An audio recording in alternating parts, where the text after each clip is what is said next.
नमस्ते दोस्त, स्वागत है आपका रात का सुहाना सफर में। आज की रात हम एक ऐसी कहानी सुनने जा रहे हैं जो जितनी कोमल है उतनी ही रहस्यमयी भी।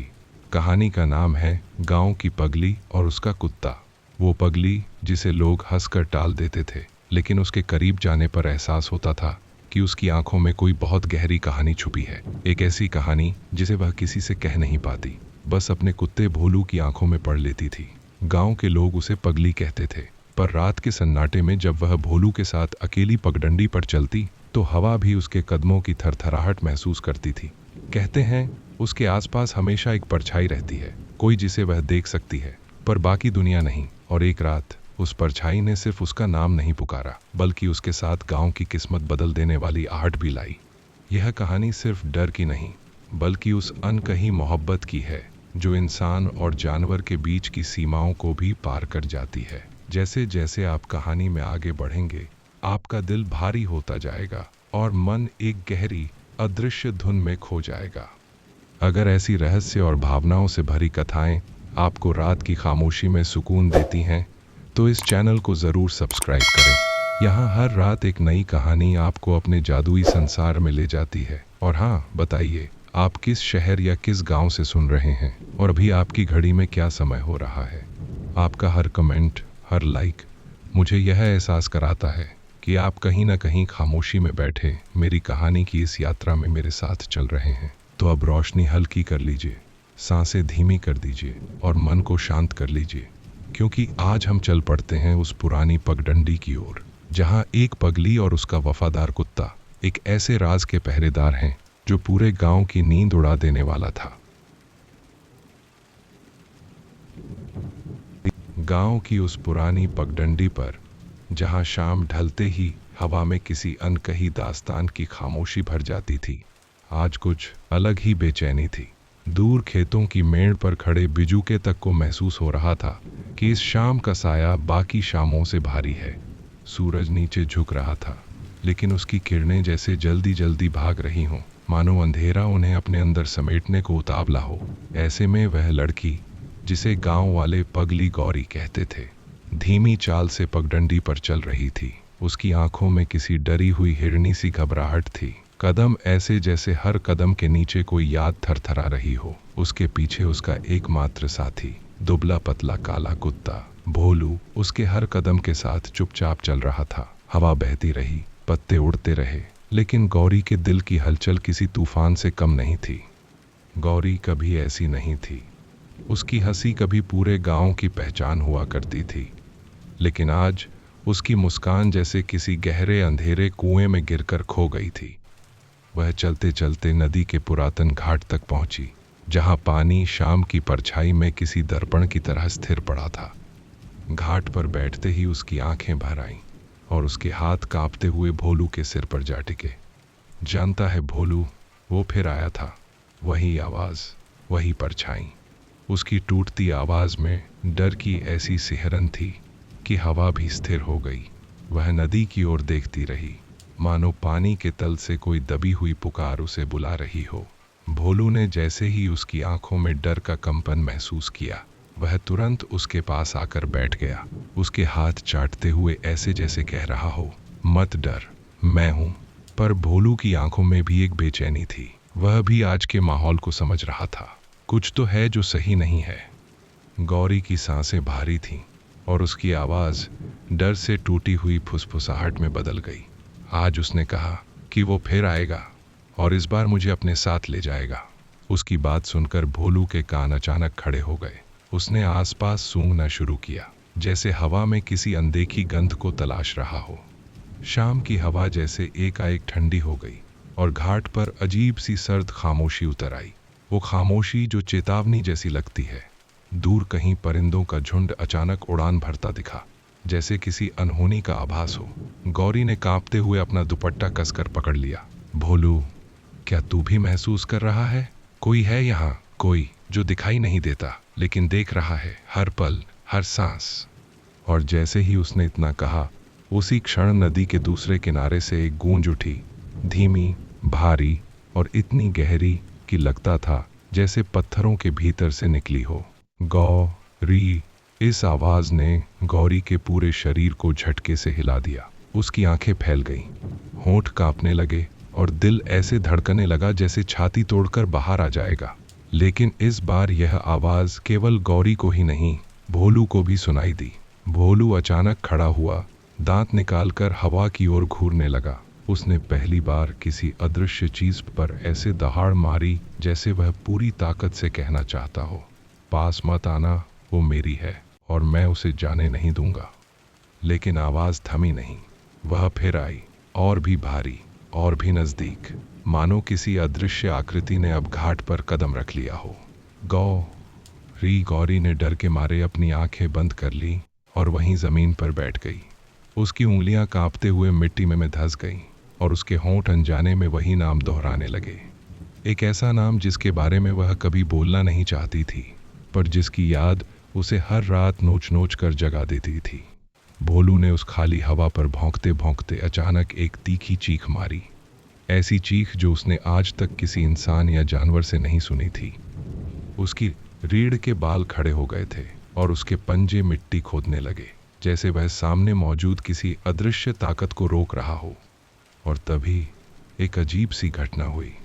रेत पर एक गहरा निशान उभरने लगा, पहले छोटा, फिर थोड़ा बड़ा, जैसे किसी का पैर वहां टिक रहा हो। लेकिन वहां कोई नहीं था, न कोई इंसान, न कोई साया, सिर्फ एक अदृश्य भार जो अपने निशान छोड़ रहा था।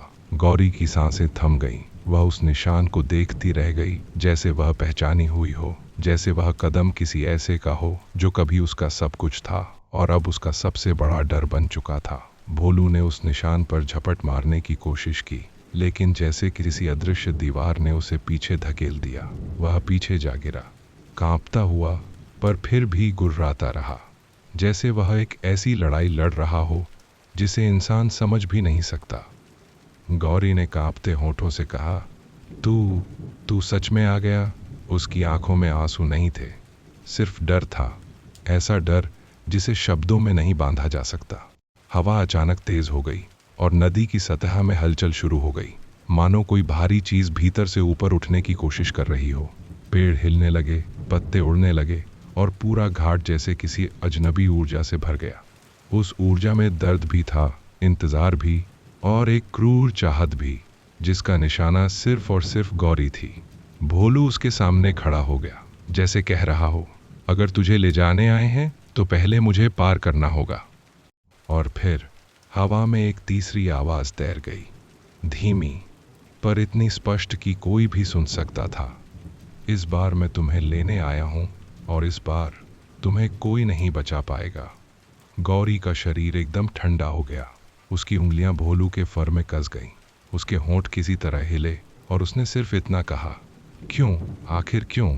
लेकिन जवाब देने के लिए हवा फिर भारी हो गई, नदी और गहरी हो गई और वह अदृश्य परछाई बिल्कुल उनके पास तक आ गई, इतनी नजदीक कि उसकी मौजूदगी सांसों में घुलती महसूस हो रही थी। भोलू आखिरी बार भौंका, तेज, बेहद तेज, लेकिन उसकी आवाज उसी पल जैसे किसी ने निगल ली।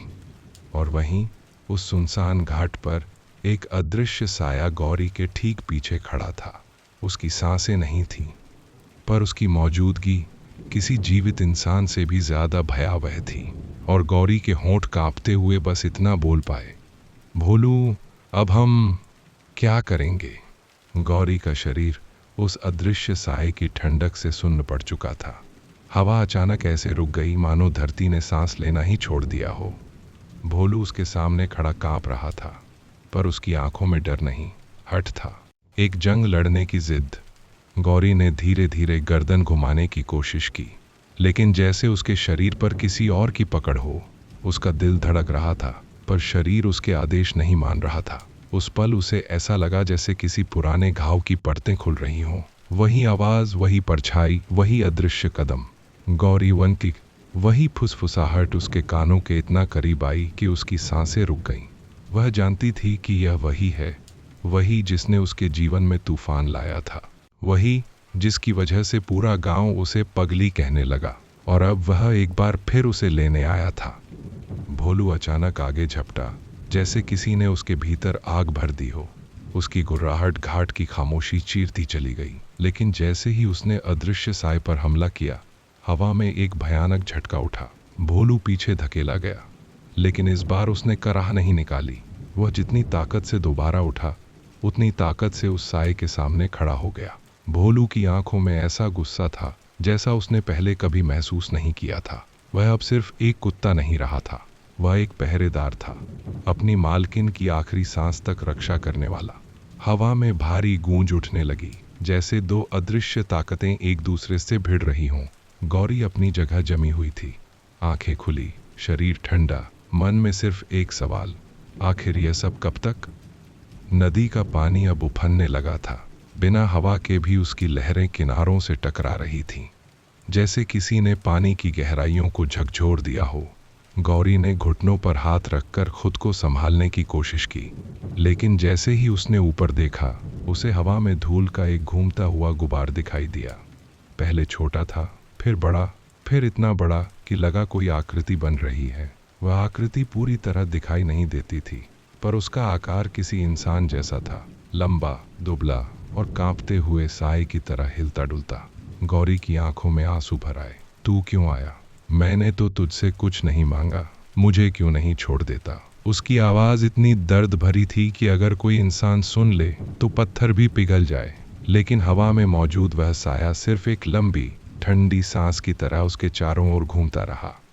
अचानक वह साया तेजी से गौरी की तरफ बढ़ा और उसी क्षण भोलू ने पूरी ताकत से छलांग लगाई। उसकी दहाड़ घाट में गूंज उठी। हवा में एक जोरदार धमाका हुआ, जैसे दो अदृश्य शक्तियां टकराई हों। गौरी ने अपनी आंखों पर हाथ रखकर खुद को संभाला, लेकिन फिर भी उसने देखा भोलू हवा से टकराकर दूर फेंका जा रहा है। उसने चीखने की कोशिश की, पर आवाज निकली ही नहीं। भोलू जमीन पर जोर से गिरा, लेकिन अगले ही पल वह फिर उठ खड़ा हुआ। उसकी सांसें भारी हो रही थीं, मगर उसकी आंखों में अब भी वही एक आग थी। अगर वह साया गौरी को ले जाना चाहता था तो उसे पहले भोलू के जिस्म से होकर गुजरना होगा। गौरी ने आंखें बंद कर लीं। उसे याद आने लगा कि यह सब कैसे शुरू हुआ था। वह साया कोई पराया नहीं था, वह उसका अतीत था। वह व्यक्ति जिसे उसने कभी अपना सबसे करीबी माना, वही जिसने उसे धोखा दिया, वही जिसकी लालच और पागलपन ने उसे गांव वालों की नज़र में पगली बना दिया। उसे याद था वो दिन, कैसे वह नदी पर अकेली थी और वह इंसान उसे छलकर धक्का देकर पानी में गिरा गया था, ताकि सच कोई न जान सके। लेकिन किस्मत ने उसे बचा लिया था, पर उस इंसान को नहीं। वह बहाव में चला गया। लोग कहते थे वह मर गया, मगर गौरी जानती थी मरने से पहले उसकी आंखों में जो नफरत थी वह कहीं नहीं जाती। आज वह नफरत एक साए का रूप लेकर वापस आ गई थी। अचानक हवा में वह साया और तेज घूमने लगा, जैसे तूफान की आंख बन रहा हो। उसकी आवाज अब और स्पष्ट थी, गौरी, इस बार कोई नहीं बचाएगा तुम्हें, न इंसान न जानवर। उसकी आवाज में एक क्रूर संतोष था, जैसे वह अपनी जीत की घोषणा कर रहा हो। लेकिन इतनी अंधेरी खामोशी में एक आवाज और सुनाई दी, गहरी, कमजोर, लेकिन जिद से भरी हुई। वह आवाज भोलू की थी। उसने आकारहीन साए के सामने खड़े होकर जोर से भौंका, जैसे कह रहा हो, तू गलत है, जब तक मैं हूं कोई उसे छू भी नहीं सकता। भोलू के शरीर से जैसे कोई अद्भुत ऊर्जा निकल रही थी, शायद उसकी वफादारी, उसका प्यार, उसकी रक्षा की भावना। वह हर अदृश्य आघात को अपने जिस्म पर ले रहा था। गौरी अचानक उठी, जैसे किसी ने उसके भीतर नई हिम्मत भर दी हो। वह भोलू के पास गई और उसे अपने पास खींच लिया। तू अकेला नहीं लड़ेगा, हम दोनों साथ हैं। उसकी आवाज कांप रही थी, लेकिन उसमें डर कम था, साहस ज्यादा। यह देखकर साया जैसे तिलमिला उठा। उसने तेज हवा का एक झोंका गौरी की ओर फेंका, जो उसे गिराने के लिए काफी था। लेकिन भोलू बीच में कूद पड़ा और वह झोंका उसे लगी। भोलू जमीन पर गिरा, दर्द में कराहता हुआ, पर उसकी आंखों में अभी भी वही दृढ़ता थी। गौरी उसकी तरफ झुकी, उसके सिर को गोद में लेकर रो पड़ी। नहीं भोलू, मुझे कुछ नहीं चाहिए, बस तू सही सलामत रहे। लेकिन हवा में वही भारी हंसी गूंज उठी, बहुत देर हो चुकी है। वो अचानक नदी से एक जोरदार लहर उठी, मानो कोई बहुत बड़ा पत्थर उसमें गिरा हो। पानी उफनकर ऊपर तक आया और फिर घाट पर फैलने लगा। गौरी ने डर से पीछे हटने की कोशिश की, लेकिन उसका पैर फिसल गया। भोलू ने उसे दांतों से पकड़कर ऊपर खींचा, जैसे उसकी अंतिम ताकत सिर्फ इसी काम के लिए बची हो। पर इससे उस साए की गुस्से भरी गुर्राहट और तेज हो गई। उसने ऐसा झोंका मारा कि आसपास की झाड़ियां तक उड़ गईं। गौरी डर से कांप गई, लेकिन इस बार उसके भीतर कुछ था जो टूटना नहीं चाहता था। वह हिम्मत से भरी ठंडी हवा की तरफ देखने लगी। तू चाहता क्या है? अन्य क्यों आया है मेरे पीछे? हवा में हल्की सी सरसराहट हुई, जैसे कोई जवाब देने को तैयार हो। पर उससे पहले साया अचानक धीमा पड़ने लगा। उसका आकार कमजोर होने लगा, जैसे उसकी ताकत घट रही हो। और तभी भोलू उठ गया, लड़खड़ाते हुए, लेकिन खड़ा होकर। उसकी सांसें टूटी हुई थीं, पर उसकी आंखें बिल्कुल साफ थीं, जैसे उसके भीतर कोई ऐसी शक्ति जाग उठी हो जिसका अंदाजा किसी को नहीं था। वह सीधे उस साए के बीच में कूदा। उसी क्षण एक तेज चकाचौंध करने वाली रोशनी फैल गई, ना सफेद न पीली, बस एक अजीब पारदर्शी चमक, जिसमें जैसे समय थम गया हो। हवा शांत हो गई, नदी रुक गई, और गौरी की आंखें कुछ भी देख नहीं पा रही थीं। जब रोशनी धीरे धीरे कम हुई तो घाट पर सिर्फ गौरी थी, और भोलू उसके पैरों में थका हुआ पड़ा था। लेकिन वह साया, जो कुछ देर पहले विनाश का तूफान बनकर घूम रहा था, कहीं नहीं था। सिर्फ हवा में हल्की सी गंध रह गई थी, जैसे किसी पुराने दुख की छाया अब भी वहां मंडरा रही हो। गौरी ने भोलू को गले लगाया। उसकी आंखों से आंसू नदी में गिरने लगे। तूने मुझे बचा लिया, तूने मुझे फिर बचा लिया। भोलू ने अपनी कमजोर पूंछ हिलाने की कोशिश की, जैसे कह रहा हो, हमेशा पीछे। लेकिन उस रात की हवा में एक अजीब सा एहसास अब भी बाकी था, जैसे साया गया नहीं, बस थका है, और वह किसी दिन किसी पल वापस आ सकता है। गांव की रात उस दिन जैसे अपनी सांसें थामे बैठी थी। हवा में एक अनकही बेचैनी थी, मानो आसमान खुद किसी अनदेखे रहस्य को छुपाकर धीरे धीरे कांप रहा हो। मीरा, जिसे लोग पगली कहते थे, अपने कुत्ते भोलू के साथ पगडंडी पर बिना कुछ बोले चलती जा रही थी। भोलू की चाल में आज एक अजीब सी घबराहट थी, जैसे उसके भीतर कोई अदृश्य चेतावनी बार बार उठ रही हो।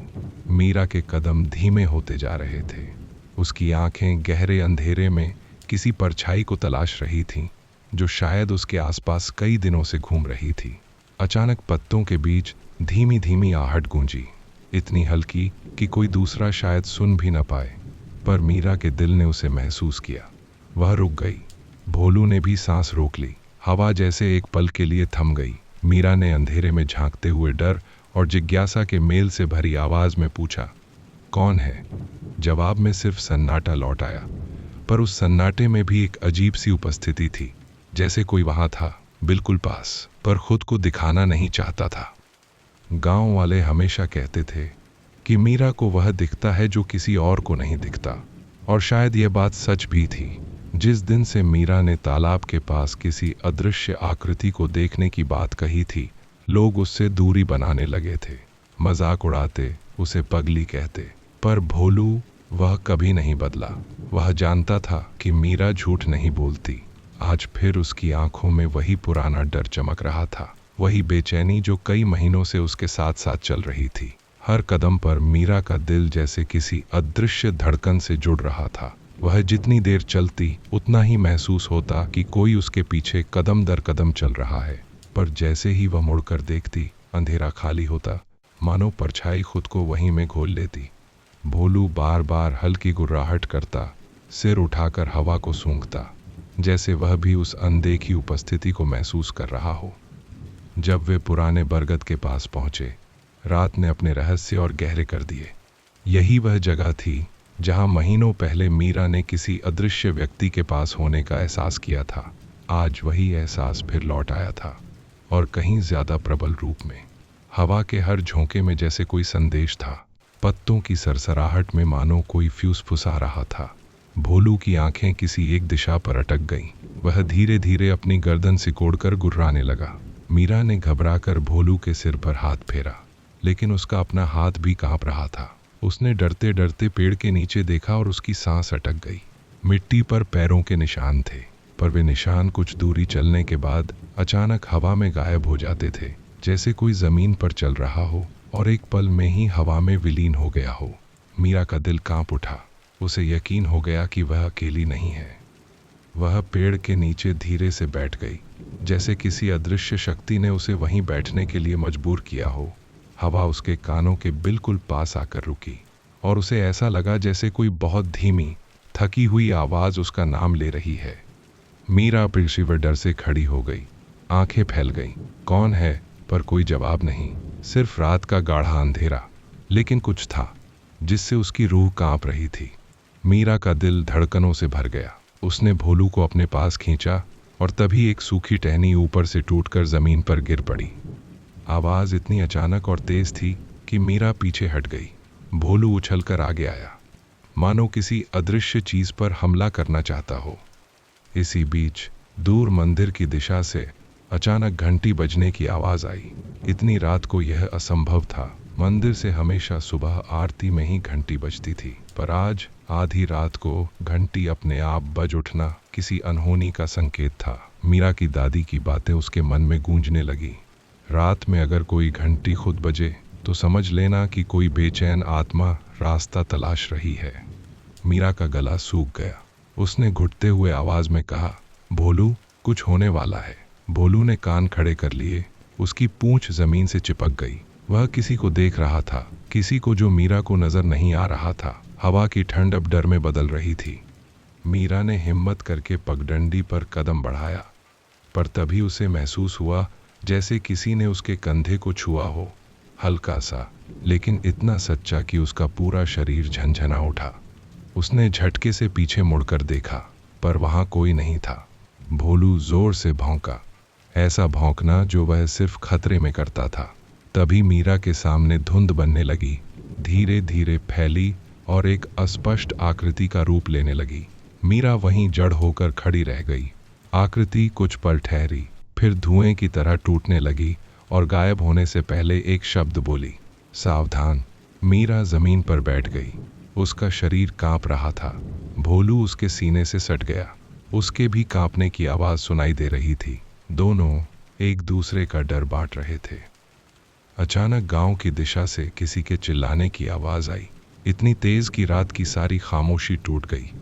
मीरा ने घबराकर भोलू को पकड़ा और दौड़ पड़ी। गांव पहुंचते पहुंचते उसके पैरों में जान नहीं बची थी। चौपाल के पास भीड़ जमा थी। सबके चेहरे डरे हुए थे। किसी ने कहा कि मंदिर के पास कोई काली छाया देखी गई है। किसी ने कहा कि घंटी बिना किसी के छुए बज रही थी। लेकिन जैसे ही लोगों ने मीरा को देखा, सबकी निगाहें बदल गईं। देखो, पगली आ गई। जरूर इसी के कारण गांव में अनहोनी हो रही है। जब से ये अजीब बातें करने लगी है, गांव का सुकून ही खत्म हो गया। मीरा कुछ कहना चाहती थी, सच बताना चाहती थी, पर किसी ने उसे बोलने ही नहीं दिया। उसकी आवाज गले में अटक गई।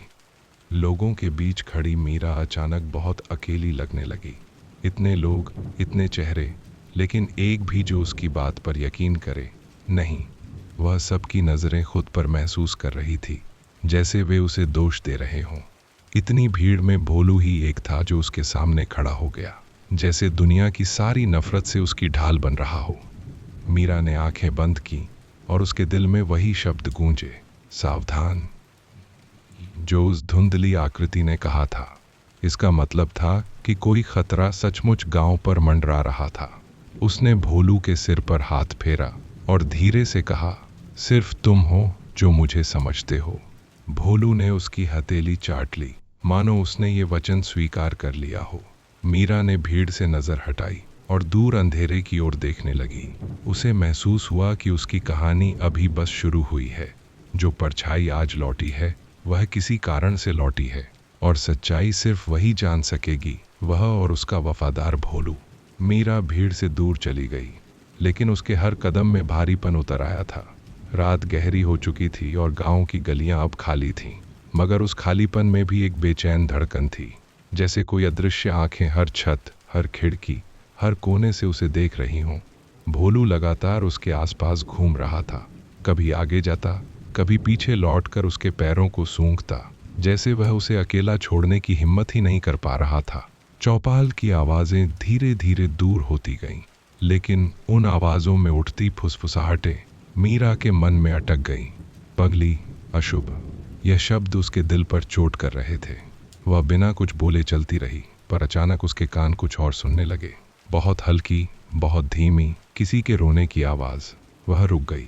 भोलू ने भी अपना सिर ऊपर उठाया। आवाज बहुत परिचित लग रही थी, इतनी कि मीरा के पैरों से जैसे जमीन खिसक गई। यह वही आवाज थी जो उसने कई रातें पहले तालाब के पास सुनी थी। एक दबी हुई, टूटी हुई रुलाई जो इंसानों जैसी थी और फिर भी इंसान की नहीं। उसने धीरे से पगडंडी के मोड़ पर झांका। अंधेरा वहां ज्यादा गाढ़ा था, लेकिन रोने की आवाज और साफ सुनाई देने लगी। मीरा का दिल जोर से धड़कने लगा। वह जानती थी कि उसे वापस गांव लौट जाना चाहिए था, किसी सुरक्षित जगह पर, लेकिन उसके कदम उल्टे उसी आवाज की ओर खिंचते चले गए। भोलू ने उसके कदम रोकने की कोशिश में हल्की सी कराह निकाली, पर मीरा ने उसका सिर सहलाया और फुसफुसाई, अगर मैं नहीं देखूंगी कि ये कौन है तो डर कभी खत्म नहीं होगा। भोलू अनमने कदमों से उसके साथ चला। पगडंडी जैसे जैसे तालाब के किनारे की ओर मुड़ने लगी, हवा का तापमान और गिरने लगा। हवा में एक अजीब सी नमी भर गई थी, मानो किसी ने आसपास अभी अभी रोया हो। पेड़ों की शाखें जोर से हिल रही थीं, जबकि हवा बहुत हल्की थी। ऐसा लगता था कि कोई इनमें अपनी बाहें फंसाकर गुजर रहा हो। तालाब के पास पहुंचकर मीरा की सांसें रुक गईं। पानी की सतह पर धुंध फैली थी और धुंध के ठीक बीच में एक आकृति बैठी थी, झुकी हुई, कांपती हुई। उसका शरीर किसी इंसान का लगता था, लेकिन वह बिल्कुल स्थिर थी, जैसे कोई पत्थर की मूर्ति हो। मीरा के गले से कोई आवाज नहीं निकली, बस उसके कदम खुद ब खुद पीछे हटने लगे। पर तभी वह आकृति अचानक हिली, धीमी पर इतनी गैर इंसानी हरकत में कि उसके रोंगटे खड़े हो गए। उसने अपना चेहरा उठाया, या जो चेहरा लग रहा था वह उतना स्पष्ट नहीं था। धुंध की लहरें उसके आसपास ऐसे घूम रही थीं जैसे किसी ने उसे गले में बांध रखा हो। और फिर तीखी, दर्द से भरी आवाज हवा में तैर गई, मीरा। यह आवाज इंसानी थी, पर उसके भीतर इतना दर्द था कि मीरा की आंखें भर आईं। यह वही आवाज थी जो उसके सपनों में चीख बनकर लौटती थी। वह आवाज जिसे वह पहचानती थी, वह वही नाम जिससे उसका अतीत बंधा था। पर यह कैसे संभव था? वह तो मर चुका था। भोलू अचानक उस आकृति की तरफ उछला और जोर से भौंकने लगा। उसका भौंकना ऐसा था जैसे वह किसी इंसान पर नहीं, बल्कि किसी जंगली जानवर पर हमला कर रहा हो। आकृति भोलू की हर हरकत पर कांपने लगी, जैसे डर नहीं बल्कि गुस्सा महसूस कर रही हो। धुंध की परतें उसकी ओर बढ़ने लगी, मानो वह भोलू को अपने बीच खींच लेना चाहती हो। भोलू ने पीछे हटते हुए गुर्राना शुरू कर दिया, लेकिन धुंध और गाढ़ी होती जा रही थी। मीरा चीख पड़ी, रुको, उसे मत छुओ। उसकी आवाज सुनते ही वह आकृति ठहर गई। हवा में घुली धुंध एक क्षण के लिए थम गई। आकृति की आंखों जैसा कुछ मीरा की तरफ उठ गया और मीरा के शरीर में एक तेज सिहरन दौड़ गई। उसे लगा कि वह सीधे उसकी रूह में झांक रही है, उस दर्द को तलाशती हुई जिससे मीरा सालों से भाग रही थी। धुंध का आकार थोड़ा और स्पष्ट हुआ और अब मीरा को एहसास हुआ वह आकृति कोई और नहीं थी। वह वही था, समर, मीरा का बचपन का साथी, उसका सबसे बड़ा राज, उसकी सबसे गहरी चोट, वह जिसे 3 साल पहले इसी तालाब के पास खो दिया गया था। लोग कहते थे कि वह अचानक डूब गया और मीरा के जाने पर उसे बचाने की कोशिश भी बेकार थी। गांव वालों ने तब भी मीरा को ही दोषी ठहराया था। पगली की वजह से लड़का मर गया और आज वो धुंध, वही आवाज, वही नाम मीरा के भीतर घुल आए थे। मीरा के होंठ कांपने लगे। समर, क्या वह तुम? लेकिन इसके आगे वह बोल ही नहीं पाई। धुंध अचानक जोर से कांपी, जैसे किसी ने उसके भीतर हजारों दर्द की चिंगारियां जला दी हों। हवा में एक तेज चिल्लाहट फैली, इतनी तीखी कि भोलू जमीन पर बैठ गया और रोने जैसा कराहने लगा। समर की धुंधली आकृति उठकर तालाब की सतह पर खड़ी हो गई। उसके पैर पानी को छू नहीं रहे थे, वह हवा में तैर रहा था। उसकी आंखें, या जो उनके स्थान पर था, गहरे काले धब्बों की तरह चमक रहे थे। वह धीरे धीरे मीरा की ओर बढ़ा। हर कदम के साथ तालाब का पानी ऊपर उठ रहा था, जैसे उसके पीछे कोई विशालता चल रही हो। मीरा पीछे हटना चाहती थी, लेकिन उसके पैर जैसे जमीन में धंस गए थे। समर के पास आते ही हवा की ठंड एकदम जहरीली हो गई। वह मीरा के बिल्कुल करीब आकर रुका और फुसफुसाया, तुमने मुझे छोड़ा, तुमने मुझे मरने दिया। मीरा चीख उठी, नहीं, मैंने नहीं। आंसू उसके चेहरे पर बह रहे थे, लेकिन समर की आवाज मानो सिर्फ आरोपों की तलवारें फेंक रही थी। तुम जानती थी कि मैं उस रात क्यों आया था। तुम जानती थी कि मैं तुम्हें बताना चाहता था, पर तुमने मुझे अकेला छोड़ दिया और मैं लौटकर कभी नहीं आया। भोलू अचानक अपनी पूरी ताकत से समर की ओर कूदा। उसके दांत धुंध को चीरने लगे, पर धुंध ने उसे जैसे कोई जवाब दिया। एक इतनी शक्तिशाली ताकत कि भोलू हवा में उछलकर दूर जा गिरा। मीरा का दिल टूट गया। भोलू, वह उसकी ओर भागी, लेकिन तभी समर की आकृति उसके सामने दीवार की तरह फैल गई। धुंध उसकी आंखों, उसके कपड़ों, उसकी सांसों में भरने लगी। समर की टूटी हुई आवाज उसके कानों में गूंजने लगी, इस बार तुम बच नहीं पाओगी। ईटी मीरा का दिल जैसे रुकने लगा। उसका शरीर कांप रहा था, लेकिन उसकी आंखों में डर से ज्यादा एक सवाल था।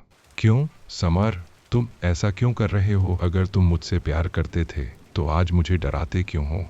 कुछ पल के लिए हवा रुक गई, समर की आवाज भी रुक गई, तालाब की लहरें भी ठहर गईं। धुंध धीरे धीरे नीचे गिरने लगी। समर की आकृति थम गई, मानो मीरा के सवाल ने उसके भीतर कहीं गहरे जाकर चोट कर दी हो। उसकी आकृति कांपने लगी।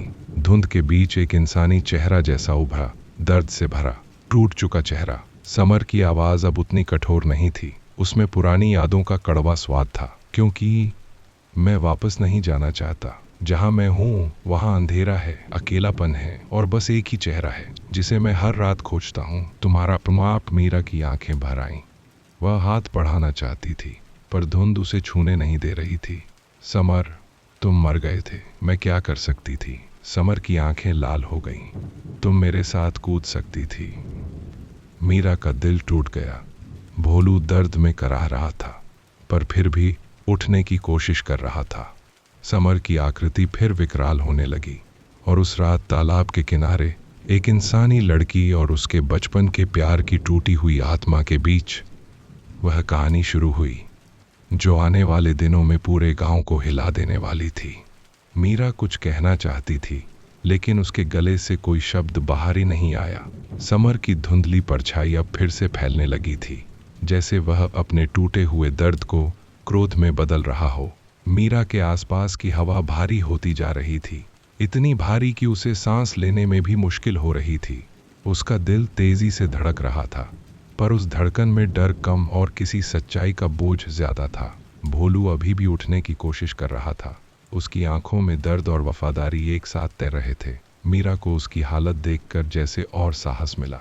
उसने कांपते हुए कदम आगे बढ़ाए, समर के फैलते हुए धुंधले शरीर की तरफ। अगर मेरे कारण तुम्हें तकलीफ मिली, अगर तुम अकेले पड़े रहे, तो मैं आज तुमसे माफी मांगती हूँ, उसने धीमी लेकिन सच्चाई से भरी आवाज में कहा। समर की परछाई कुछ पल के लिए स्थिर हो गई। धुंध रुक गई, मानो उसकी आत्मा उस शब्द माफी को सुनकर थम गई हो। लेकिन अगले ही क्षण समर की आंखें अचानक तेज लाल हो उठीं और उसने चीखते हुए कहा, माफी से जिंदगी वापस नहीं आती। मीरा, तुमने मेरे साथ रहने का वादा किया था और तुम भाग गई थी। उसकी आवाज इतनी जोरदार थी कि तालाब की सतह पर तेज लहरें उठने लगी। हवा तूफान की तरह घूमने लगी। मीरा का दुपट्टा उड़ा जा रहा था, पर वह अपनी जगह खड़ी रही। वह समर की आत्मा की टूटन को महसूस कर पा रही थी, और उसी में कोई गहरा सच छुपा था जिसे वह अभी समझ नहीं पाई थी। अचानक हवा में कुछ बदलने लगा। समर की धुंध धीरे धीरे पीछे हटने लगी, जैसे वह खुद किसी चीज से डर रहा हो। उसकी आकृति फटने लगी, मानो कोई अदृश्य हाथ उसे खींच रहा हो। समर की चीख दर्द से भर उठी। वो आ रहा है, मीरा, उसे यहाँ नहीं होना चाहिए। मुझे रोको, मुझे पकड़ लो। मीरा डर गई। कौन आ रहा है? यह सवाल उसके होंठों पर आया ही था कि तालाब की गहराई से एक और आवाज उठी, गहरी, भारी और ऐसी कि सुनकर रीढ़ में सिहरन दौड़ जाए। पानी के बीच अचानक भंवर बनने लगा। काली मोटी धुंध तालाब में नीचे से ऊपर उठने लगी, जैसे कोई भयावह शक्ति सदियों की कैद से आजाद हो रही हो। समर की आत्मा मीरा की तरफ बढ़ी, जैसे वह कुछ कहना चाहता हो, लेकिन उस काली धुंध ने उसे दबोच लिया और वह एक तेज चीख के साथ हवा में घुल गया। उस चीख में विनती, डर और गहरा रहस्य सब एक साथ चिपके हुए थे। मीरा ने उसे पकड़ने की कोशिश की, लेकिन उसके हाथ में सिर्फ ठंडी हवा आई और फिर तालाब एकदम शांत हो गया। भोलू डर के मारे मीरा से चिपक गया। मीरा की आंखों में आंसू थे, लेकिन डर उससे बड़ा था। समर की आत्मा किसी चीज से डरी हुई थी, और वह चीज अभी तक तालाब में मौजूद थी, और शायद उसी की वजह से समर की मौत भी हुई थी। मीरा ने तालाब की ओर देखा। उसकी आंखें अंधेरे में गहराई तक जाने की कोशिश कर रही थीं। पानी अब शांत था, पर वह शांति किसी महान खतरे की खामोशी जैसी थी। भोलू अचानक गुर्राने लगा। उसका शरीर तन गया। उसने अपना चेहरा पानी की सतह की ओर मोड़ दिया। मीरा ने भी गौर किया। तालाब की सतह पर हल्की हलचल हो रही थी, जैसे कोई धीरे धीरे भीतर से ऊपर आ रहा हो। एक काली परछाई पानी के नीचे दिखाई दी, बड़ी, असमान और इंसान जैसी नहीं। वह आकृति धीरे धीरे ऊपर आई, लेकिन जैसे ही उसकी छाया सतह के पास पहुंची, पानी ने खुद उसे ढक लिया, जैसे उसे बाहर आने की अनुमति न हो। लेकिन उसकी उपस्थिति मीरा के सीने पर बोझ की तरह बैठ गई। अचानक पेड़ों के पीछे से तेज सरसराहट की आवाज आई, और ठंडी हवा ने उसे कंपा दिया। उसे महसूस हुआ कि कोई उसे देख रहा था, इतनी तीखी निगाहों से कि उसकी त्वचा तक जलने लगी। वह मुड़ी, लेकिन वहां सिर्फ अंधेरा था। पर उस अंधेरे में कुछ था, कुछ जीवित, कुछ जागा हुआ। मीरा धीरे धीरे पीछे हटने लगी, लेकिन तभी भोलू अचानक उसकी बाहों से निकलकर तालाब की ओर भौंकने लगा। उसकी भौंक में गुस्सा भी था और चेतावनी भी। लेकिन अचानक पानी से किसी ने जैसे एक ठंडी सांस बाहर छोड़ी। हवा इतनी ठंडी हो गई कि मीरा का गला सूख गया। और फिर एक गहरी आवाज अंधेरे में गूंजी, तुम्हें भी उसके पास जाना होगा, क्यों भी। उस आवाज को सुनते ही मीरा की रीढ़ सुन्न हो गई। यह आवाज समर की नहीं थी, यह किसी और की थी, गहरी, भारी और इतनी ठंडी कि उसमें खून तक जम जाए। भोलू उस आवाज की दिशा में उछला, लेकिन मीरा ने उसे पकड़ लिया। वह चाहती थी कि वह भोलू को सुरक्षित रखे, पर सच तो यह था कि आज भोलू उसे बचाए बिना नहीं रहने वाला था। उसकी आंखों में ऐसा दृढ़ संकल्प था कि वह मीरा के लिए किसी भी छाया से लड़ सकता था। तालाब से उठती काली परतें अब धीरे धीरे जमीन की ओर सरक रही थीं, जैसे वे जिंदा हों। मीरा समझ सकती थी कि यह सिर्फ समर की आत्मा का मामला नहीं था। कुछ और बड़ा, कुछ और भयानक इस तालाब में बंद था, कुछ ऐसा जो अब आजाद होने की कोशिश कर रहा था।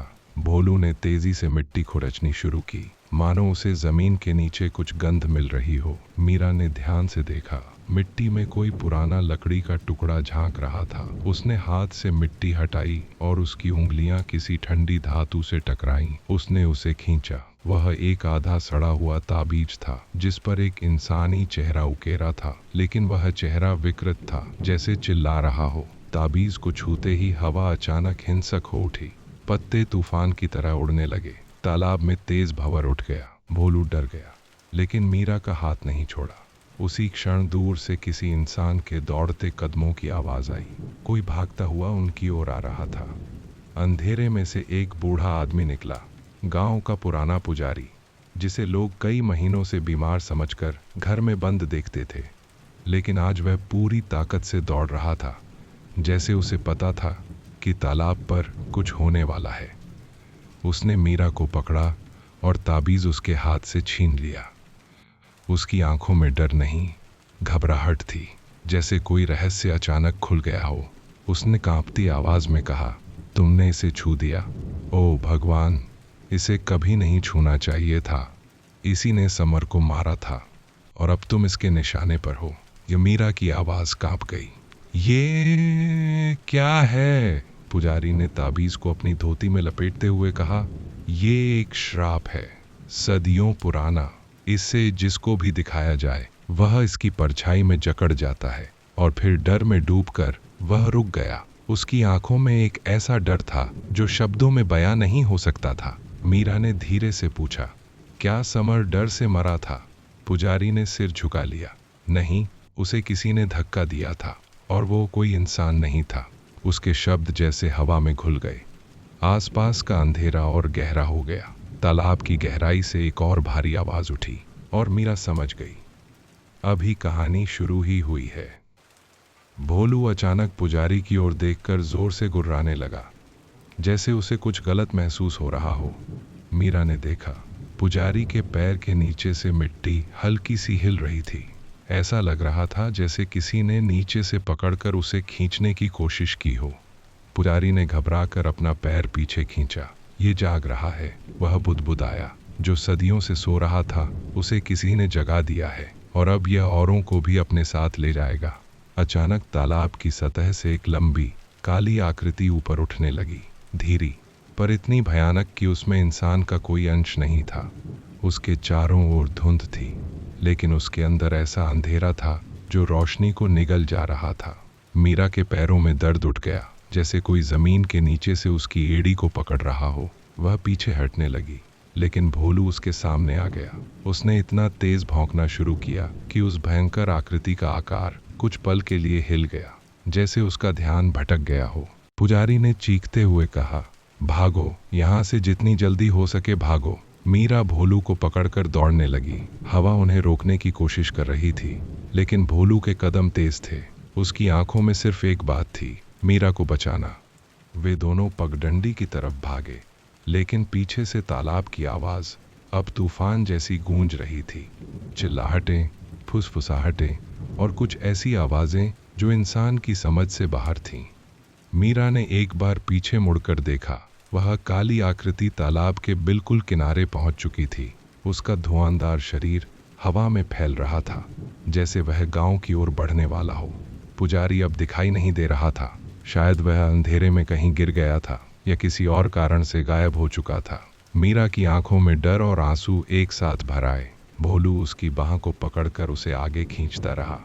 पगडंडी के मोड़ पर पहुंचते ही तालाब की गूंज अचानक रुक गई। बस भोलू की भारी सांसें और मीरा की थरथराहट बची। लेकिन जैसे मीरा पगडंडी पर चढ़ने ही वाली थी, उसे अपने पीछे वही आवाज सुनाई दी, बहुत हल्की, बहुत दर्द भरी। मीरा रम मुड़ी। वहां कोई नहीं था, लेकिन आवाज हवा में थी, जैसे समर अभी भी उसको पुकार रहा हो। उसकी आंखें भर आईं। वह वापस तालाब की ओर जाना चाहती थी, लेकिन भोलू ने उसकी कलाई दांतों से पकड़कर खींच लिया।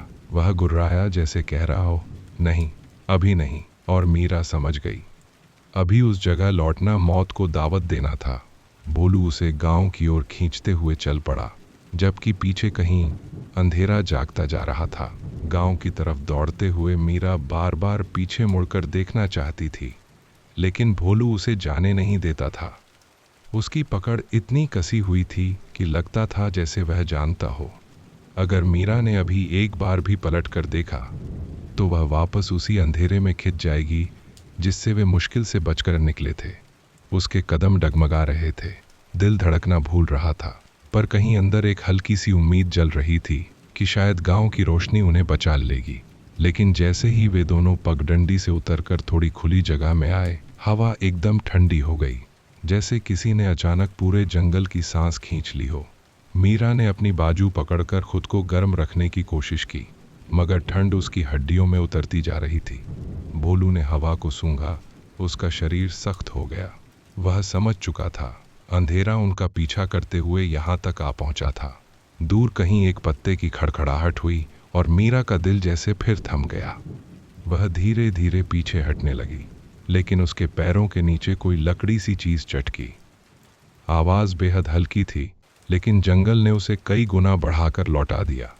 किसी ने जैसे अंधेरे में वह आवाज सुन ली हो। अचानक सामने की झाड़ियों में हलचल हुई और मीरा का दिल गले में आ गया। पर झाड़ियों से कोई काला साया नहीं, बल्कि गांव की चरवाहा लड़की छोटी रीना बाहर आई। उसकी आंखें बड़ी और डरी हुई थीं। उसने मीरा को देखते ही पूछा, दीदी, आप तालाब की तरफ क्यों थीं? वहां तो नहीं जाना चाहिए। मीरा ने उसे सीने से लगा लिया और कहा, रीना, यहाँ से तुरंत घर जा, किसी के साथ बात मत करना और किसी के बुलाने पर पीछे मत मुड़ना। रीना ने कुछ पूछना चाहा, लेकिन भोलू की गुर्राहट सुनकर वह समझ गई कि मामला मामूली नहीं है। वह डरकर भाग गई, लेकिन जाते समय उसकी आंखों में जो सवाल थे, वही सवाल मीरा के भीतर भी तूफान बनकर घूम रहे थे। क्या यह अंधेरा सिर्फ तालाब में था या अब पूरे गांव में फैल चुका था? जैसे ही वे गांव के पहले घर के पास पहुंचे, मीरा को लगा कि वह सुरक्षित है। लेकिन तभी उसे एहसास हुआ कि गांव असामान्य रूप से शांत था। न कहीं दरवाजे की आवाज, न कहीं बच्चों की हंसी, न कोई बर्तन, न कहीं गाय की घंटियां। पूरी बस्ती जैसे किसी अनदेखे आदेश पर सोई हुई थी या खामोश कर दी गई थी। हवा में एक अजीब गंध तैर रही थी, गीली मिट्टी, बासी धुएं और किसी जल चुकी चीज की मिश्रित बू। मीरा ने भोलू को पास खींच लिया। उसके होंठ कांपे। क्या सब ठीक है? भोलू ने कोई जवाब नहीं दिया। वह बस हवा सूंघता रहा। उसकी पूंछ नीचे, कान तने हुए। उसकी हर हरकत बता रही थी कि खतरा अभी भी यहीं कहीं छुपा खड़ा है। फिर अचानक एक खिड़की के अंदर से हल्की सी सरसराहट की आवाज आई। मीरा ने ध्यान से सुना। वह आवाज किसी इंसान की नहीं थी। वह बहुत धीमी, बहुत खुरदरी, जैसे कोई नाखून लकड़ी पर रगड़ रहा हो। उसकी सांसें तेज हो गईं और वह धीरे धीरे पीछे हट गई। तभी उसी घर की खिड़की के भीतर से एक फुसफुसाहट गूंजी। मीरा, तुम लौट आई? यह आवाज समर जैसी थी, पर उसमें कुछ और भी मिला हुआ था। कुछ ठंडा, कुछ निष्ठुर। मीरा की आंखें फैल गईं।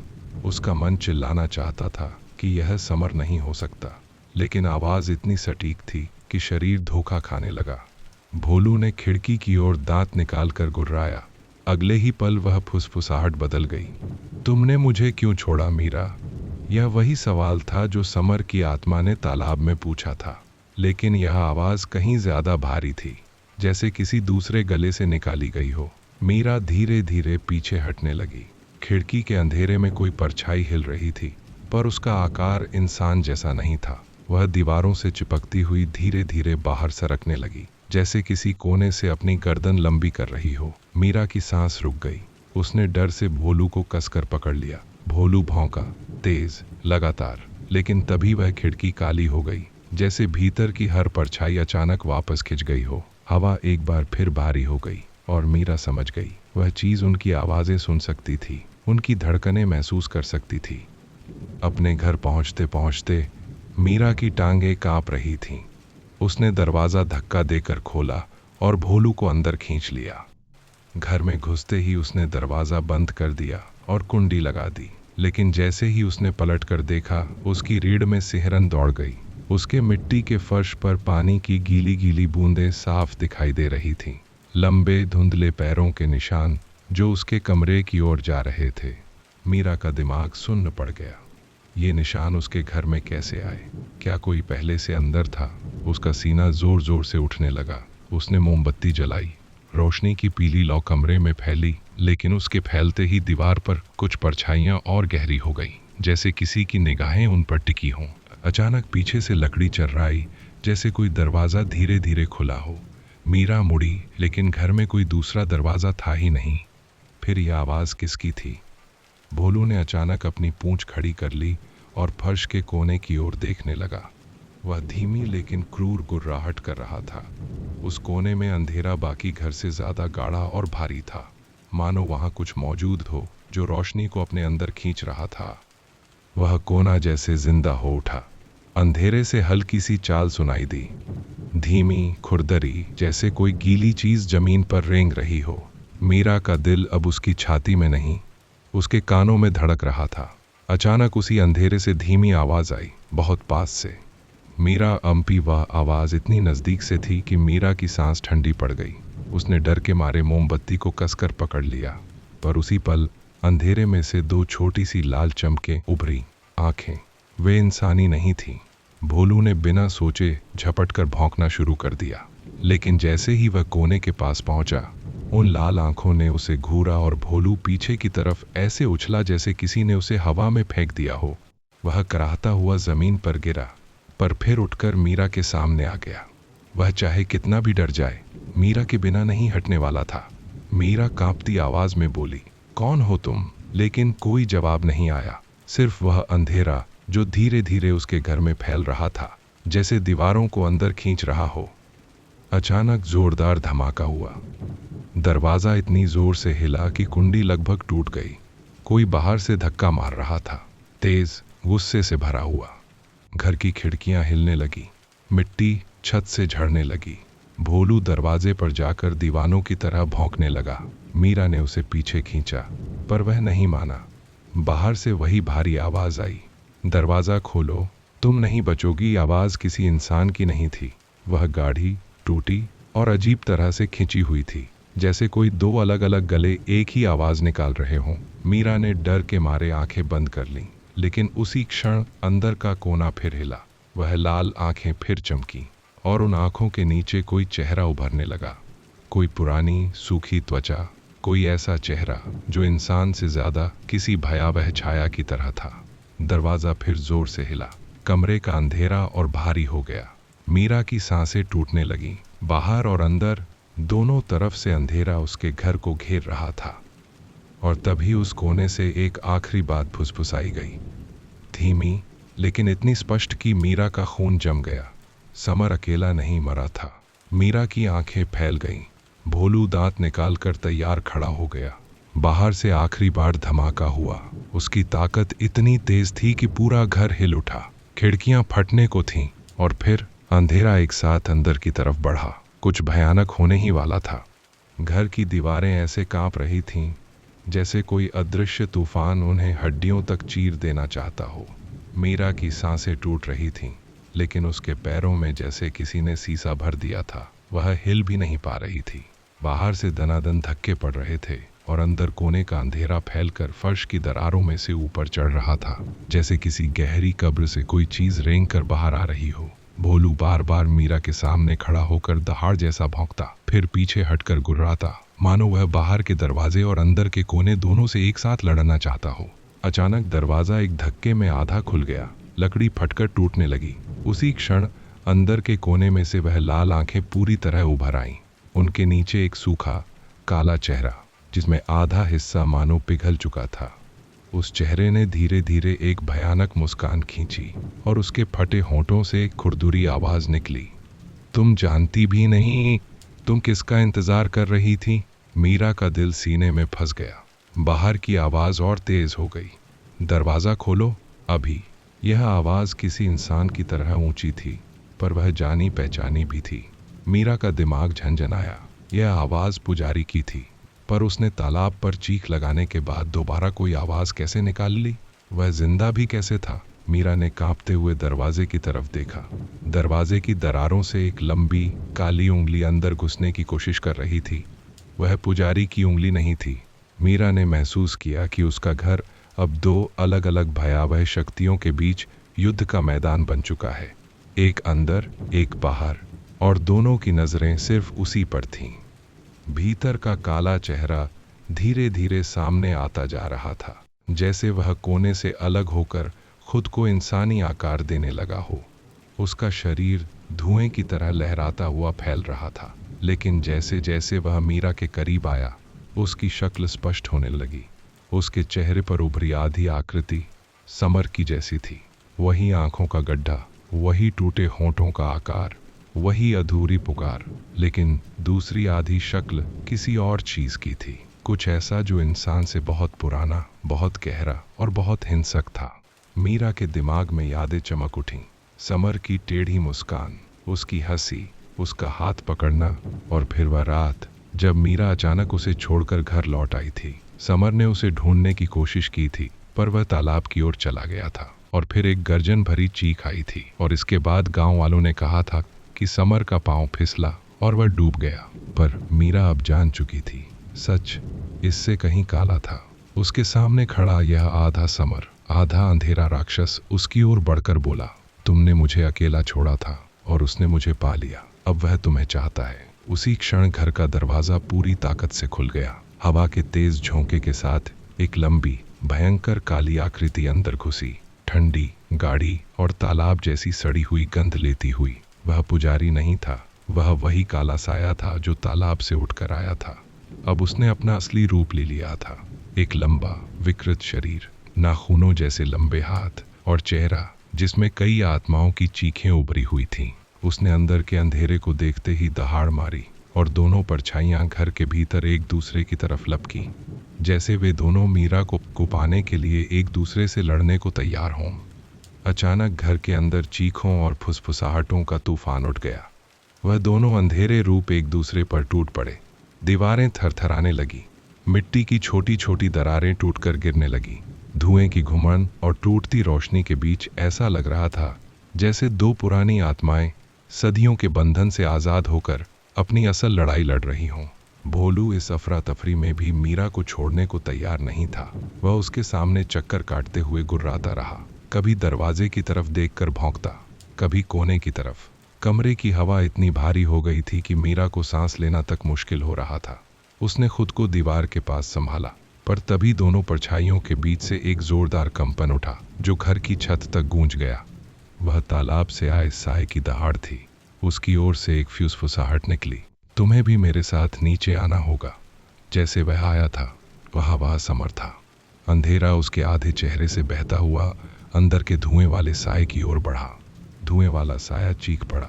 उसकी आवाज में समर की दर्द भरी करा थी। नहीं, उसे मत ले जा, वह मेरी है। यह आवाज इतनी भयानक थी कि मीरा के कानों में मानो कोई नुकीली चीज चुभ गई हो। दोनों साए अब पूरी तरह युद्ध में बदल चुके थे। एक दूसरे को मिटाने की कोशिश में फर्श पर गहरी दरारें बन रही थीं, जैसे नीचे की जमीन भी इस लड़ाई को सहने के लिए काफी मजबूत नहीं थी। कमरे की रोशनी बुझने लगी और अंधेरे की मोटी परतें एक एक करके दीवारों पर चढ़ती चली गईं। मीरा का दिमाग सुन्न हो चुका था, पर उसी अराजकता में उसे कुछ अलग महसूस हुआ। एक बेहद हल्की आह जो इन दो परछाइयों की चीखों से बिल्कुल अलग थी। वह किसी इंसान की सांस जैसी थी या किसी आत्मा के कमजोर पड़ने जैसी। उसने आंखें झपकते हुए देखा। धुएं वाले साए के भीतर से समर का असली चेहरा एक पल के लिए उभरा। वह रो रहा था, जैसे किसी गहरे दर्द में डूबा हुआ हो। उसकी आंखों में वही बेचैनी थी जो तालाब के पास दिखी थी। उसने मीरा की तरफ हाथ बढ़ाया, जैसे कुछ कहना चाहता हो। मीरा ने हिम्मत करके उसकी ओर देखा। समर के होंठ हिले। मीरा, भाग जाओ, वह मुझे इस्तेमाल कर रहा है। उसकी आवाज टूटने लगी और उसके पीछे वही विशाल काला साया उसे अंदर खींचने लगा। मीरा ने कांपती आवाज में कहा, समर, तुम मुझसे क्या चाहते हो? समर की आंखें आंसुओं से भर गईं। मुक्तिक और अगले ही पल तालाब का काला साया गरजता हुआ समर की आकृति को पूरी तरह अपनी भुजाओं में लपेटकर हवा में उठा ले गया। कमरे के सारे बर्तन, मिट्टी और लकड़ियां हवा में उड़ने लगीं। इतना भयानक तूफान उठा कि लगता था घर अगले ही पल ढह जाएगा। लेकिन इसी अफरा तफरी के बीच भोलू ने एक आखिरी बार पूरी शक्ति से भौंककर मीरा का हाथ पकड़ा और दरवाजे की ओर खींच लिया। उसकी आंखों में एक साफ संदेश था, अभी नहीं रुको। मीरा लगभग घसीटती हुई बाहर आई। बाहर का आसमान भी बदला हुआ था। बादल तेजी से घूम रहे थे, जैसे अंधेरा जमीन पर उतरने का इंतजार कर रहा हो। हवा में अजीब गंध थी, जलते पत्तों, सड़े पानी और किसी पुराने अभिशाप की। पूरे गांव में सन्नाटा था। पेड़ों की शाखाएं अपने आप हिल रही थीं। लगता था पूरा गांव जाग चुका था, लेकिन कोई बाहर नहीं था। दूर तालाब की दिशा से एक लंबी चीख उठी। वह समर की नहीं थी, वह किसी और चीज की थी जिसे सदियों से बंद रखा गया था और अब जो आजाद होकर जमीन पर चलना चाहता था। भोलू ने मीरा को गांव से बाहर की ओर धकेला। उसके कदम भारी थे, लेकिन भोलू ने उसे आगे बढ़ने दिया। वे दोनों दौड़ते हुए खेतों की तरफ आए, लेकिन जैसे ही वे खुले इलाके में पहुंचे, जमीन हल्की सी कांपी, ऐसे जैसे किसी विशाल चीज ने नीचे से ठोकर मारी हो। मीरा का दिल एक पल को थम गया। उसने पीछे मुड़कर देखा। गांव की तरफ से एक गहरा धुआं उठता दिखाई दे रहा था और उस धुएं के बीच में समर की चेहरा जैसा एक धुंधला आकृति उभर रही थी। वह शांत था। उसकी आंखों में दर्द नहीं था, बस एक पूर्ण शांति। वह धीरे धीरे मिट्टी में घुलने लगा। मीरा की आंखों से आंसू बहने निकले। उसने हवा में फुसफुसाया, मुक्ति मिल गई। समर उसी क्षण तालाब की तरफ से उठी। काली आकृति मिट्टी के नीचे डूबने लगी, जैसे कोई उसे वापस कैद में ले जा रहा हो। आखिरकार गांव पर बिखरी वह काली परतें हल्की होने लगीं। हवा की ठंड समाप्त होने लगी। पेड़ों की सरसराहट थम गई। रात का अंधेरा अब सामान्य सा लगने लगा, भयानक नहीं। मीरा घुटनों के बल जमीन पर बैठ गई। भोलू उसके पास आकर उसका चेहरा चाटने लगा। उसके कांपते शरीर को महसूस कर वह उसके सीने से लगकर बैठ गया। कभी कभी जानवर वह समझ लेते हैं जो इंसान नहीं समझ पाता, कि कोई कहानी खत्म हो चुकी है, चाहे वह कितनी ही दर्दनाक क्यों न रही हो। मीरा ने आसमान की ओर देखा। दूर कहीं प्रकाश की एक हल्की किरण फूट रही थी, मानो सुबह होने वाली हो। उस रोशनी में तालाब की दिशा से उठता धुआं अब गायब हो चुका था। गांव के घरों की खिड़कियों से हल्की रोशनी झलकने लगी, जैसे लोग किसी लंबे बुरे सपने से जाग रहे हों। मीरा उठकर धीरे धीरे गांव की ओर चली। उसके कदम अब भारी नहीं थे, दर्द था, लेकिन वह अकेली नहीं थी। भोलू उसके साथ था और समर, उसका दर्द अब मिट चुका था। जब मीरा अपने घर के सामने पहुंची, उसने आखिरी बार तालाब की ओर देखा। वहां अब शांति थी, इतनी गहरी कि लगता था जैसे कभी कुछ हुआ ही नहीं। पर मीरा जानती थी, कुछ कहानियां खत्म नहीं होती, वे बस दफन हो जाती हैं, मिट्टी के नीचे, पानी की तहों के पीछे। पर आज यह कहानी अपने अंत तक पहुंच चुकी थी, और इस तरह डर, अंधकार और अधूरी आत्माओं की फटी आवाजों से भरी यह रात आखिरकार शांत हो गई। गांव में फिर से हवा बहने लगी, बच्चे धीरे धीरे घरों से बाहर आने लगे, और सूरज की पहली किरणों से तालाब की गहराई चमक उठी। मीरा ने भोलू को सीने से लगाया और एक लंबी सांस ली। उसकी आंखों में दर्द था, लेकिन उसके दिल में एक बात साफ थी। आज उसने सिर्फ एक आत्मा को मुक्त नहीं किया, उसने खुद को भी मुक्त कर लिया। कहानी यहीं समाप्त होती है।